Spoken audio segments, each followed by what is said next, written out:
Teatro dell'omicidio avvenuto il 4 maggio scorso via Pagnano, una strada nei pressi del Playa Beach di Castelfranco. La vittima, Lorenzo Cristea, 20 anni, di Tre Baseleghe, raggiunta durante una rissa da 6 fendenti. In carcere per questo delitto Badr Rouage, 19 anni, difeso dall'avvocato Fabio Crea, e Taha Bennani, 22 anni, dagli avvocati Fabio Targa e Paola Miotto.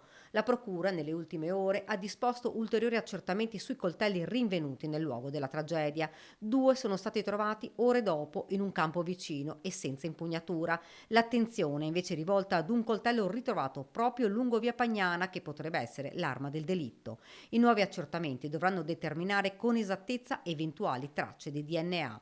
Intanto rimangono a Santabona i 2 giovani di origine nordafricana accusati di omicidio volontario, tentato omicidio, rissa aggravata e porto di armi ed oggetti atti ad offendere. Il pubblico ministero Giulio Caprarola ha indagato a piede libero per il reato di rissa i 7 amici della vittima presenti quella notte.